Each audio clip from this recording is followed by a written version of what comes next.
Infrastructure पर 6.60 करोड़ और others, जिसमें विशेष रूप से लोन की रीपेमेंट है और इंटरेस्ट, उसमें 426.16 करोड़। इसलिए उसने जो ये आधारहीन आरोप लगाए तथ्यों के बगैर, जिसका कोई मतलब ही नहीं बनता कोई, ये योजना चली, अभी तो काम शुरू है, उसमें काम युद्ध स्तर पे चला है। बैराज का काम इसमें अक्टूबर 2022 में लगना था, वो सितंबर 2022 में हमने शुरू किया। ये सारी तथ्यहीन बातचीत है, उसको ना तथ्यों का पता है, किस तरह का प्रोजेक्ट है, किस तरह की बातचीत है। इसलिए मैंने पहले कहा, वो इसके लिए माफ़ी मांगे। दूसरी बात उन्होंने एक और कही है, उन्होंने कहा है कि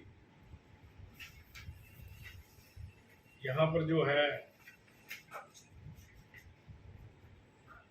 एक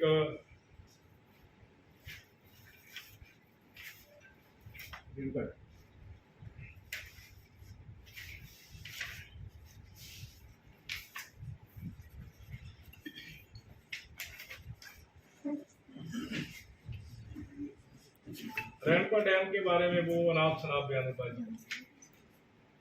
सभी को पता है कि सर्कल रेट कैसे जमीन वो सरकार के नियम मापदंडों के अनुसार तय होते हैं, और जब ये जमीन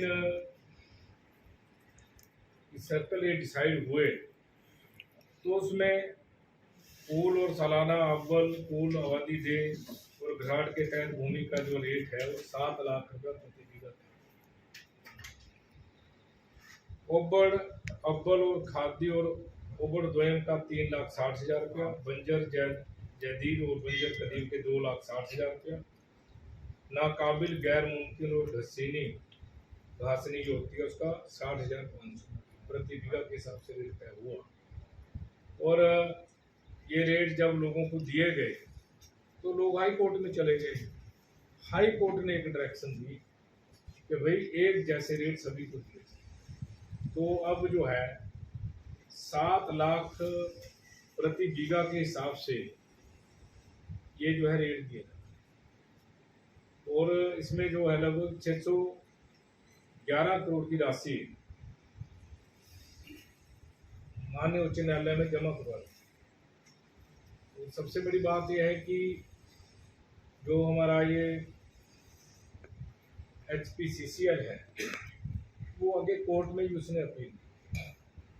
उन्होंने जो कोर्ट का डिसीजन हुआ कि एक जैसा रेट सभी को मिलना चाहिए, उसी तरीके का रेट दे रहे हैं, जिसका डिसीजन हुआ उनको उस हिसाब से पैसे दिए। तो उसने कहा कि सर्कल रेट जो है सरकार ने कम कर दिए, ज़्यादा कर दिए। ये तो नियमों के अनुसार सर्कल रेट है, जिस हिसाब से जमीन बिकती है उसका दुगना देना है तिगना देना वो सरकार का निर्णय होता है। इसलिए ये बिल्कुल तथ्य के बगैर उसने बातचीत की, इसमें कोई सच्चाई दूर दूर तक इसकी सच्चाई नहीं। तीसरी बात उसने कही जी कि जियो स्विच 2 करोड़ का परचेज किया गया। चीफ इंजीनियर MM ने जो है जब ये सामान परचेज करते हैं तो उसमें जो है उसमें जो परमिशन मिलती है, अप्रूवल है, वो जो डायरेक्टर लेवल की एक कमेटी होती है, स्टोर परचेज कमेटी, उसमें कई डायरेक्टर होते हैं, वो डिसीजन करते हैं कि क्या सामान परचेज किया जाएगा और उसकी लागत क्या है। ओपन टेंडर होता है, ओपन टेंडर में जिस भी व्यक्ति ने इसमें पार्टिसिपेट किया, जब उसने सामान सप्लाई किया तो उसकी गुणवत्ता की जांच की जाती है। तो SC हमीरपुर ने उसकी जांच की, उसने कहा कि इसमें कुछ ऐसा है कि कुछ सामान जो है तो निम्न स्तर का घटिया सामग्री का है, इसलिए बिजली बोर्ड ने एक भी पैसे की पेमेंट नहीं की और उसको नोटिस दिया कि आप अपना सामान देखिए, इसमें क्वालिटी ठीक नहीं है। इसलिए उसको जब पेमेंट नहीं हुई तो वो ठेकेदार जो है उसकी सारी सप्लाई और पेमेंट रोक दी गई, अगले सामान की सप्लाई भी रोक दी गई और पेमेंट भी रोक दी गई। फिर वो व्यक्ति हाई कोर्ट में चला गया कि मेरी पेमेंट कीजिए। और बिजली बोर्ड भी हाई कोर्ट में गया कि भाई ये जो सामान इसने सप्लाई किया है, जिस जिस मापदंड के ऊपर हमने टेंडर किया है उसका सामान का, उसके अनुसार उसने सामान सप्लाई नहीं किया, इसलिए हम इसकी पेमेंट नहीं कर सकते। हमने एक इंक्वायरी कमेटी बनाई है, उस इंक्वायरी कमेटी ने ये कहा है कि ये सामान जो है उस मापदंड के अनुसार नहीं। आज भी ये केस कोर्ट के विचाराधीन है। जब उस ठेकेदार को पेमेंट ही कोई नहीं की गई और जो कमेटी बनी है जांच कमेटी, उसने कहा कि सामान में कुछ त्रुटियां हैं, इसी कारण ठेकेदार कोर्ट में गया और बोर्ड भी कोर्ट में गया है। कोर्ट में विचाराधीन केस है, तो इसमें कहां से घोटाला हो गया। इसलिए और चौथी बात उसने एक और कही, पंडित दीनदयाल उज्ज्वला ज्योति योजना, पंडित दीनदयाल योजना एक केंद्र की स्कीम थी। इसके अंतर्गत जो है हिमाचल प्रदेश में टेंडर लगे। जब वो टेंडर लगते हैं वो केंद्र सरकार के मापदंडों के अनुसार लगते हैं। तो कांग्रेस की सरकार के समय में टेंडर लगे, पहली बार टेंडर में किसी भी व्यक्ति ने पार्टिसिपेट नहीं किया, क्योंकि वो उनकी कंडीशन को पूरा नहीं करते थे। फिर दोबारा फिर टेंडर हुआ, उसमें भी किसी ने पार्टिसिपेट ही नहीं किया, कोई वो क्वालिफिकेशन फुलफिल नहीं कर सका। और तीसरी बार जब टेंडर लगा तब भी किसी व्यक्ति ने पार्टिसिपेट नहीं किया मापदंडों के अनुसार। कोई व्यक्ति उस टेंडर में वो अब उसकी औपचारिकता पूरी नहीं कर सकता। जब चौथी बार टेंडर लगना था, क्योंकि टाइम बाउंड काम होता है, उसमें ट्रांसफार्मर लगने थे, उसमें केबल्स बदलनी थी, उसमें जो है कंडक्टर बदलना था और उसमें जो है मीटर भी बदलने थे। जब चौथी बार थोड़ी रिलैक्सेशन देकर टेंडर लगाए गए तो अलग अलग जगह अलग अलग लोगों ने टेंडर डाले। अब टेंडर जब डलता है इकट्ठा, उसमें कोई ट्रांसफार्मर लगाने का टेंडर अलग तरीके से डालता है, कोई हिल एरिया का टेंडर है, कोई मैदानी इलाके का टेंडर है। तो उसमें जो है सब के रेट काउंट किए जाते हैं। तो रेट काउंट करने के बाद मान लो हमने 20 ट्रांसफार्मर लगाने, उसका रेट उसने अलग डाला, उसने लाइन शिफ्टिंग का टेंडर अलग डाला, उसने जो है लाइन की इम्प्रूवमेंट का टेंडर अलग, तो सारा टेंडर मिला के सारी चीज़ों को एक टेंडर डाला जाता है और जो उसमें लोएस्ट रेट पर आता है उसको वो काम दिया है। इसलिए अब ये मकान है, किसी ने खिड़की का रेट 50 रुपये डाल दिया, किसी ने 500 रुपये डाल दिया, किसी ने ईंट का रेट 4000 डाल दिया, किसी ने 2000 रुपये डाल दिया। और जब उसकी कैलकुलेशन करेंगे, जिसका लोएस्ट रेट होगा उस कमरे को डालने का, उसको काम दिया जाएगा। इसलिए उसका ये आरोप भी निराधार है, बिल्कुल गलत है, क्योंकि जो लोएस्ट रेट पे जिसका टेंडर डला उसको काम दिया गया। और ये सारी उसने जो बातें यहाँ पर कही हैं, चारों बातें सच्चाई से कोसों दूर है, झूठ का पुलिंदा है। इसलिए मैं उससे कहना चाहता हूँ, आपने ये जो आधारहीन बातें यहाँ पर आकर की हैं, या तो आप सार्वजनिक रूप से माफ़ी मांगे 2-3 दिन के अंदर अंदर, नहीं तो ये आपके खिलाफ मानहानि का केस दर्ज किया जाएगा। और आप जो है इस तरह की घटिया स्तर की राजनीति ना करें हिमाचल प्रदेश में आके।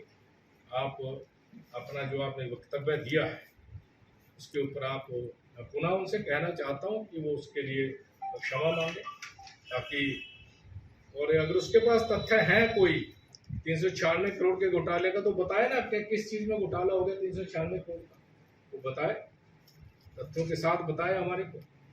तो ये मैं आज आपके माध्यम से उसको कहना चाहता हूँ। काम करती है, एक सिविल प्रोसीडिंग्स काम करती है, एक क्रिमिनल प्रोसीडिंग्स काम करती है। तो क्रिमिनल प्रोसीडिंग्स में बतौर मंत्री, बतौर सत्तारूढ़ पार्टी के कैबिनेट मंत्री के होने के नाते 4 दिन तक जब वो माफी नहीं मांगती है तो आप क्या FIR दर्ज करवाएंगे? बिल्कुल 100% FIR दर्ज करवाएंगे। मंदिर जी मीटर के लिए भी उन्होंने बोला है कि 65 रुपये का मीटर है, 2000 कुछ में लगा है। देखिए, ये जंग साहब ने भी एक बार यहाँ प्रेस कॉन्फ्रेंस की थी। मैं आपको बताना चाहता हूँ, मान लो एक कमरा है, आपने कमरे का काम लिया है, आपने पंखा 500 रुपये का डाल दिया, किसी ने 300 रुपये का डाल दिया। ओवरऑल जब कमरे की कीमत बनी है, जिसका लोएस्ट रेट है उसको काम मिलेगा। अब मान लो कहीं मीटर 100 बदलने हैं, ट्रांसफार्मर बदलने हैं, ओवरऑल काम उस व्यक्ति को मिलेगा जिसका लोएस्ट रेट आएगा। इसलिए ये मीटर बदलने की बात नहीं। मीटर तो ऐसा है कि कोई व्यक्ति, किसी ने मीटर का रेट कम डाल दिया होगा, किसी ने ट्रांसफार्मर लगाने का रेट कम डाल दिया होगा। जब हमने उसका ओवरऑल थोरोली चेक किया कितने का टेंडर है, कितने का उसकी लोएस्ट कॉस्ट आई है, उस हिसाब से काम अवार्ड किया गया। ये तो कोई तथ्यों पर बात नहीं है ना, ये तो उसमें जो है एक चीज टेंडर में से एक चीज निकाल के बोल दिया। उसने ये क्यों नहीं बोला कि उसने दूसरे आदमी ने जो है ट्रांसफार्मर जो है मान लो 50,000 में लगाने के, एक ने 25,000 का लगाने के, वो उसका भी स्पष्टीकरण देती, पूरा टेंडर का पेपर फ्लोट करती ना कि ये टेंडर है टोटल, इसमें इस चीज का ये रेट दिया गया, इस चीज का ये रेट दिया गया, ओवरऑल रेट आएगा उसमें। ये सारी प्रक्रिया एक जगह थोड़ी होती है। पीडब्ल्यूडी में टेंडर लगता है उसमें यही प्रक्रिया है, आईपीएच में टेंडर लगता है उसमें यही प्रक्रिया है, बिजली बोर्ड में टेंडर लगता है उसमें भी यही प्रक्रिया है। और मैं ये बताना चाहता हूँ कि 3 बार कोई व्यक्ति टेंडर में आया नहीं, पार्टिसिपेट नहीं किया किसी ने, उनकी कंडीशन इतनी सख्त थी। 4थी बार केंद्र को लिखा गया, उसमें लिबरल टेंडर डाला गया, और उसके बाद जो लोग आए जिन्होंने पार्टिसिपेट किया, जिसका लोएस्ट रेट है उसको टेंडर मिल गया। इसलिए ये सारी बातें तथ्यहीन है, इसमें कोई सच्चाई नहीं, आसपास भी कोई सच्चाई नहीं। एक क्लियरिटी और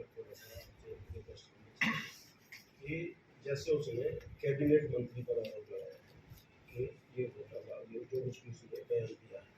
अब इसमें 2 तरीके हैं, या तो कैबिनेट मंत्री निजी स्तर पर एफआईआर करवाएं या विधानसभा में जाकर सरकार की ओर से एफआईआर करवाएं। देखिए, बिजली बोर्ड, मैं निजी तौर से भी मैं इसको एग्जामिन करवा रहा हूँ, और उसका पूरी जांच पड़ताल के बाद हम उसके खिलाफ एफआईआर दर्ज करवाएंगे। उसने व्यक्तिगत आरोप मेरे ऊपर लगाया, और उसने जो है एक इंजीनियर पर आरोप लगाया, जबकि उसका कोई इस चीज़ से कोई लेना देना थोड़ी है। अब एक कमेटी, मटेरियल परचेज करने की कमेटी बनी है, 4-5 डायरेक्टर उसमें, उस डायरेक्टर के सारे उसमें वो डिसीजन होता है, मटेरियल परचेज होता है, मटेरियल की क्वालिटी की जब चेक की जाती है, वो क्वालिटी नियम के अनुसार जो है उसको निकलती नहीं है, उसको नोटिस दिया जाता है, उसको एक भी पैसे की पेमेंट नहीं की जाती, और वो ठेकेदार अपनी पेमेंट लेने के लिए हाई कोर्ट में जाता है, और उस हाई कोर्ट में अपील करने बाद बिजली बोर्ड भी हाई कोर्ट में जाता है। आज तक उसकी कोई पेमेंट नहीं की, इसलिए, और अगली बार उसके बाद उसकी कोई सप्लाई भी नहीं ली गई, तो कहाँ से घटना हो गया, पेमेंट ही नहीं है, किस चीज़ का घोटाला हो गया उसमें। ये तो सारी बातें ऐसे ना कि जैसे उसे वो सारी समझदार हैं, उनको ये सारी चीज़ों का पता है। तो ऐसी उम्मीद की जाए कि नेक्स्ट वीक तक एफआईआर हो जाएगी। बिल्कुल 100% और कल पार्टी के पदाधिकारी वो भी तथ्य ही ना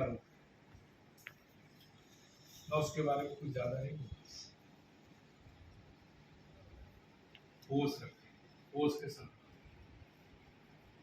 हिमाचल प्रदेश में कि जिसके पूर्वजों के पास जमीन थी, वो इस यहाँ पर जमीन के मालिक थे, उन्होंने जमीन बेच दी, परंतु आज भी रिकॉर्ड में उनके वो इस चीज़ को प्रूफ करते हैं कि उनके पास जमीन थी, तो वो जमीन परचेज कर सकते हैं, उनको जमीन परचेज करने का हक है। हजारों नहीं, हिमाचल प्रदेश में लाखों लोग इस एक्ट के अंतर्गत जो है जमीन के मालिक बने हैं, हजारों की संख्या में तो मुझे पता है, जिनके पूर्वजों ने जमीन बेच दी, वो मालिक थे, बच्चों के नाम जमीन रही नहीं। जब सरकार ने नियम बनाया, कभी वो हिमाचल प्रदेश के नागरिक थे, हिमाचली थे, और उन्होंने जमीन के मालिक थे, उनके नाम जमीन की रजिस्ट्री थी, तो सरकार ने जब ये नियम बनाया, उसके अंतर्गत वो अपना सर्टिफिकेट लेके जहाँ जहाँ उनके जमीन नाम दर्ज थी, वो मालिक बन गए। इसी तरह से अरविंद गुप्ता जी मालिक बना। अगर अरविंद गुप्ता जी आपके बयान के अनुसार उनके पूर्वजों के पास जमीन थी, तो 1972 का प्रमाण पत्र लगा करके उनको दुकान खरीदने को मजबूर क्यों हो? चलो वो तो उस समय होना पड़ा जब ये एक्ट नहीं था। जब एक्ट नहीं था, ये एक्ट तो आया 6-7 साल पहले। 6-7 साल पहले दुनिया बनी यहाँ पर हिमाचली सर्टिफिकेट लेके, सैकड़ों लोग बने हैं। उससे पहले ये नियम नहीं था। ये हिमाचल प्रदेश की सरकार ने रिलैक्सेशन दी। तो क्या जिलाधीश महोदय ने जो 7 लोगों पे सर्टिफिकेट कैंसिल करके उन पर कार्रवाई की है वह सही है कि गलत है? देखिए वो जो उन्होंने की है, हो सकता है उस समय वो नियमों के अनुसार ना परचेज हुई, तो नियमों की बात करेंगे ना। वो जिलाधीश को होता है कि उसके अनुसार जो है उन्होंने नियमानुसार नहीं परचेज। जैसे कि भाजपा मंडल अध्यक्ष पे आरोप लगाए हैं और उनका इस्तीफा मांगा है, जैसे नवीन शर्मा पर चेयरमैन भाष्य रमन पर भी भ्रष्टाचार का आरोप करके उनका इस्तीफा मांगा गया था। ये भी नैतिकता के आधार पर इस्तीफा देने, इस चीज का इस्तीफा दे दें, क्यों दें इस्तीफा? दुनिया ने जमीन परचेज की है, दुनिया जो है उस मद के अंतर्गत कोटा में हजारों लोग बने हैं मालिक, वो भी हिमाचली है, उसने भी उसी नियम के अनुसार जमीन परचेज की है। अगर उसके अंदर इतनी हिम्मत है तो FIR दर्ज करे ना, तो पुलिस में FIR दर्ज करवाए। इन्होंने जो है नियमों के अनुसार बगैर जमीन परचेज की है, इस चीज का इस्तीफा देना है। अगर वो पुलिस में जाते FIR दर्ज करवाए उसे, हम कौन सा उसको रोकने जाए। चल साहब, हल्का लांबा जी की प्रेस कॉन्फ्रेंस वो एक व्यक्ति को टारगेट करके प्रेस कॉन्फ्रेंस ऊर्जा मंत्री बोले, ऊर्जा मंत्रालय के, आपको इसके पीछे कोई साजिश नजर आती है या कोई और कारण की राष्ट्रीय प्रवक्ता एक सिंगल पॉइंट पर फोकस प्रेस कॉन्फ्रेंस करते हैं हिमाचल? देखिए ऐसा है, इसमें मैं ज़्यादा नहीं जाना चाहता। जिसने भी उससे ये बात की है, जो उसने भी उसको कागज दिए हैं, वो सारे तथ्यों के अनुरूप नहीं, झूठ का बुलंदा है, उसमें सच्चाई नहीं। क्या ये कहना कि रेणुका डैम में सर्कल रेट सरकार ने कम कर दी,